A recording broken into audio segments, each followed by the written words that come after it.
جس قوم کا رشتہ اللہ کے گھر سے کمزور ہو جائے یا ٹوٹ جائے، پھر اس قوم کے ایمان کی گارنٹی کیا رہتی؟ اور ہم کہتے ہیں ہم عاشق رسول میرے عزیز، ابھی ہمیں تو پتہ ہی نہیں ہے اس کا الف با بھی جس کو عاشق رسول کہتے ہیں۔ ہاں، اتنا سستا نہیں عاشق رسول ہونا، یہ شہادت گہے الفت میں قدم رکھنا ہے۔ لوگ آسان سمجھتے ہیں مسلمان ہونا۔ کون سے عشق رسول کی بات کرتے ہو؟ جو عشق رسول بستر سے اٹھا کے مسجد میں نہ لے جا سکے، اس عشق رسول کی بات کرتے ہو؟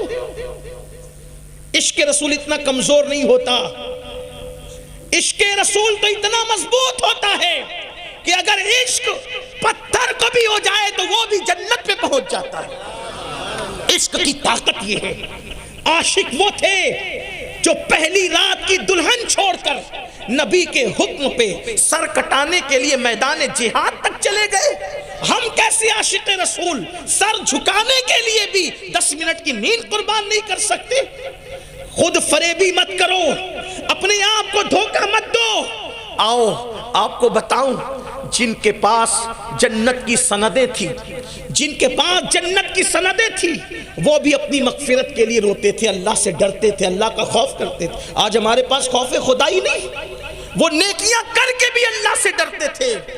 آج ہمارے پاس گناہ کرنے کے بعد بھی اللہ کا خوف نہیں رہا۔ ہماری بیٹیاں بے پردہ گھوم رہی ہے، باریک اور پتلے لباس پہن رہی ہے، ہماری بیٹیاں سیریل دیکھ رہی ہے، ہماری بیٹیاں اجنبی مردوں سے گفتگو کر رہی ہے، ہمیں ہوش ہی نہیں ہے۔ میں تو اس کا مرید ہوں اور میں تو اس کا مرید ہوں۔ آؤ حقائق کی طرف چلتے، ذرا حقائق کی طرف بھی چلیں۔ امام حسن مجتبی جن کی اولاد میں غوث پاک حج کے لیے گئے، 25 حج کیے، پیدل کیے 25 حج، قیمتی سواریاں ہوتی تھی پھر بھی پیدل چلتے تھے۔ اور ان کا خادم بن کے کون چلتا تھا پتہ ہے؟ امام حسین جیسی ہستی، امام حسن کے خادم کی حیثیت سے چلتے تھے۔ حضرت جعفر طیار کے بیٹے عبداللہ ابن جعفر، یہ دونوں حضرات امام حسن کی خدمت میں ہوتے تھے۔ لوگ کہتے تھے بیٹھ جائیے نا سواری پر، تو کہتے ہیں شرم آتی ہے، اس لیے کہ آقا کی بارگاہ میں غلاموں کو جو جانے کا انداز ہے وہ سواری پہ بیٹھ کے شان سے نہیں بلکہ ایسے ہی غلامانہ انداز میں۔ شرم آتی ہے نا آقا کی بارگاہ میں آقا بن کے جانے، یہ تھا، عاجزی سے جاتے تھے۔ رات رات بھر عبادت ہوتی تھی، دن میں سفر ہوتا تھا، چند گھنٹے طبیعت فریش کرنے کے لیے سو جایا جاتا تھا، باقی اٹھ کر عبادت۔ بہرحال حرم میں پہنچے، مطاف آج کی طرح نہیں تھا، نرم نرم نیچے کی فرش، ٹھنڈی ٹھنڈی نہیں، ریت پتھریلی زمین، پیشانی کو زمین پہ رکھ کر ایک ہی دعا کر رہے ہیں، اللہ حسن کو بخش دے۔ توجہ آپ کی، اللہ حسن کو بخش دے۔ اب یہاں پیر کی بات نہیں ہو رہی ہے، پیران پیر کے بھی پیر کی بات ہو رہی ہے، امام حسین کے بھی پیر کی بات ہو رہی ہے۔ حسن مجتبی، ہم کہتے ہیں نا میں قادری ہوں، فخر سے کہتے ہیں نا قادری ہوں، چشتی ہوں۔ غوث پاک نے کیا کہا پتہ ہے کہ میں کیا ہوں؟ کہتے ہیں انا الحسنی۔ ہم کہتے ہیں نا میں قادری ہوں، نسبت قادریت پہ ہم ناز کرتے ہیں، نسبت غوث پاک کس کی نسبت پہ ناز کریں؟ کیا کہتے ہیں؟ انا الحسنی والمخدا مقامی، کہتے ہیں میں حسن کا بیٹا ہوں اس لیے اللہ نے مجھے بلند مقام عطا کیا ہے۔ جس کی نسبت پہ غوث پاک ناز کرے وہ امام حسن، جسے پیدا ہوتے ہی جنتی جوانوں کا سردار حضور نے بنا دیا، وہ رو رہے اللہ حسن کی مغفرت کر دے، حسن کو بخش دے۔ رزق کا وعدہ سب کے ساتھ ہے، مغفرت کا وعدہ سب کے ساتھ نہیں ہے۔ روزی کے لیے رات دن دوڑ دھوپ کرنے والوں، کبھی مغفرت کے لیے بھی دوڑ دھوپ کی ہے، کبھی گناہوں کو یاد کر کے بھی آنسو بہایا ہے۔ وہ کون سا گناہ ہے جو ہماری زندگی میں موجود نہیں؟ امام حسن دعا کرتے اللہ حسن کی مغفرت کر دے، حسن کو بخش دے۔ سر سجدے سے اٹھایا، کسی نے کہا حسن تمہارے نانا سید الانبیاء، تمہاری ماں سیدہ فاطمہ، تمہارے بابا علی مرتضیٰ، اور تم مغفرت کی دعا کر رہے ہو۔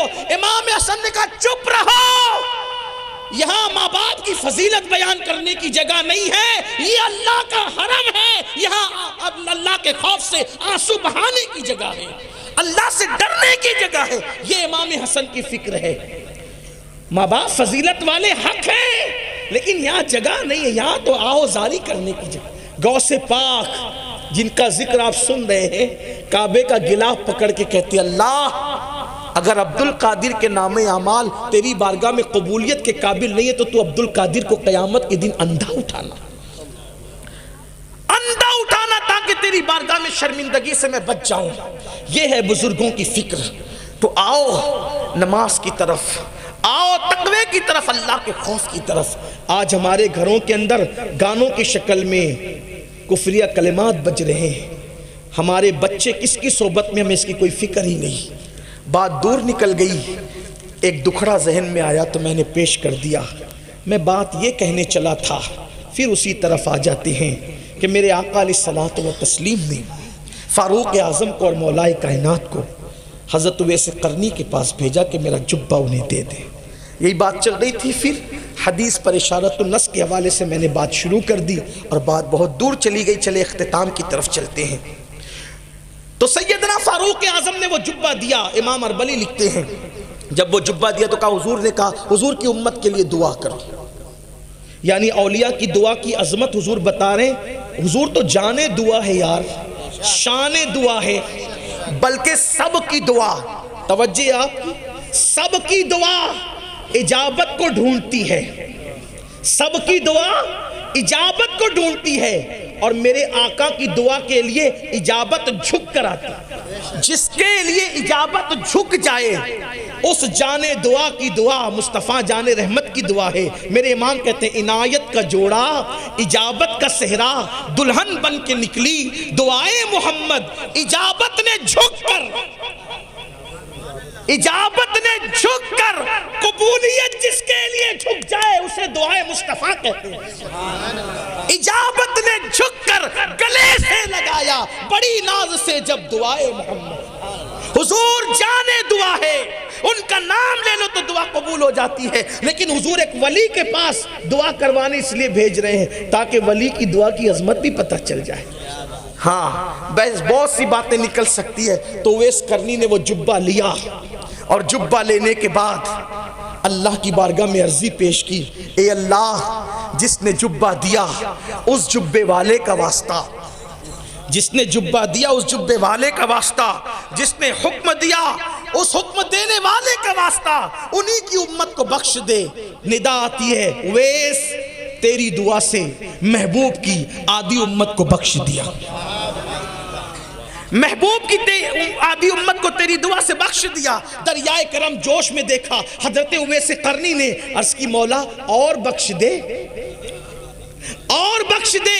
جواب آتا ہے نہیں، جواب آتا ہے نہیں، بخش دے مولا۔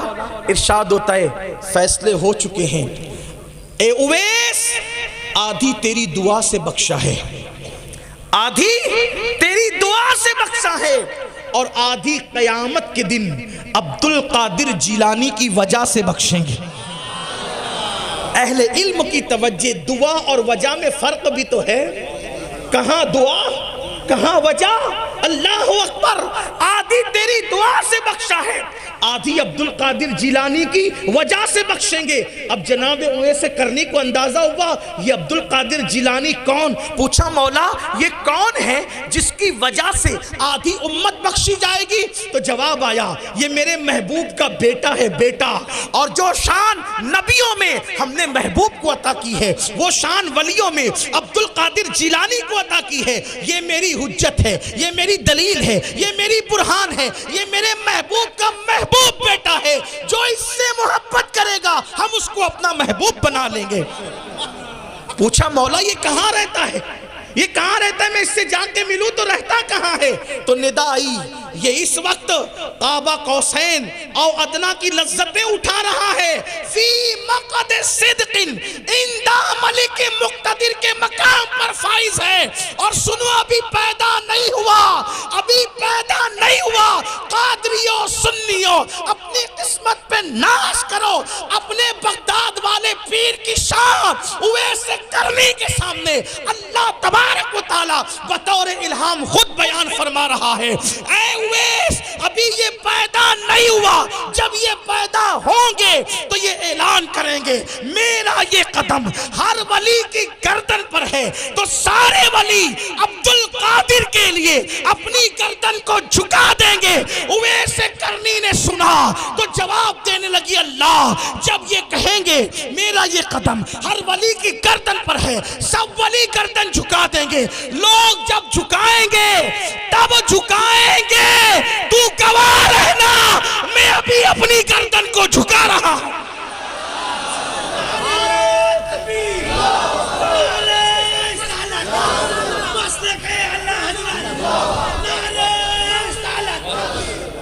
آؤ جس کے لیے اویس کرنی گردن جھکائے ان سے اپنی نسبتوں کو مضبوط کر لو۔ گفتگو اختتام کی طرف جاری ہے، نسبتوں کو مضبوط کر لو۔ جب نسبت مضبوط ہوگی نا، نسبت، غوث پاک کہتے ہیں جو میرا ہو گیا، توجہ ہے، جو میرا ہو گیا اس کو ٹھوکر لگتی ہے، میں ہاتھ پکڑ کر گرنے سے بچا لیتا ہوں، اس کو گرنے نہیں دیتا۔ ہمارے مرشدوں میں حضور اچھے میاں مہریروی ہے، وہ فرماتے ہیں غلام غوث اعظم بے کسو مضطر نمی مانن، غلام غوث اعظم بے کسو مضطر نمی مانن، اگر مانن شبے دیگر نمی مانن۔